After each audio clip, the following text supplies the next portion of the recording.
4.5 வருஷம் ஆச்சு. 4.25 வருஷத்துக்கு மேல ஆகுது. இப்போ ஒவ்வொரு வீட்டு கதவையா தட்டி உங்கள் கனவுகளை சொல்லுங்கள், உங்கள் கனவுகளை சொல்லுங்கள், நாங்கள் அதை நிறைவேற்றி காட்டுவோம். இல்ல, ஸ்டாலின் சாருக்கு மக்கள் சார்பா ஒரு கேள்வி. மக்களுடைய கனவு என்னன்னு உங்களுக்கு தெரியுமா சார்?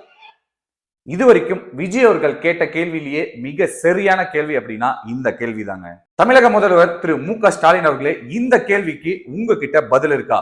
அதாவது தமிழ்நாட்டுல 4.25 வருஷத்தை ஆட்சி பண்ணிட்டு இப்ப போய் மக்கள் கிட்ட உங்களுடைய கனவுகளை சொல்லுங்கள் அப்படின்ற ஒரு திட்டத்தை இன்ட்ரோடியூஸ் பண்ணி கனவுகளை கேட்டுட்டு இருக்கிறீங்களே, உண்மையான மக்களுக்கான ஆட்சி அப்படின்னா 4.25 வருஷத்துக்கு முன்னாடி, அதாவது நீங்க ஆட்சிக்கு வரும்போதே உங்களுடைய கனவுகளை சொல்லுங்கள்னு சொல்லி கேட்டு இந்த 5 வருஷ ஆட்சியில அந்த கனவை நினைவாக்கியிருந்தீங்க அப்படின்னா உண்மையிலேயே உங்களை ஒரு நல்ல தலைவர், இது ஒரு நல்ல ஆட்சி அப்படின்னு சொல்லியிருப்பாங்க. இப்போ ஆட்சி முடியும் போது வீட்டுக்கு போகும்போது 4.25 வருஷம் கழிச்சு உங்களுடைய கனவுகள் சொல்லுங்கன்னு கேக்குறீங்களே, என்ன சார் நியாயம் இது?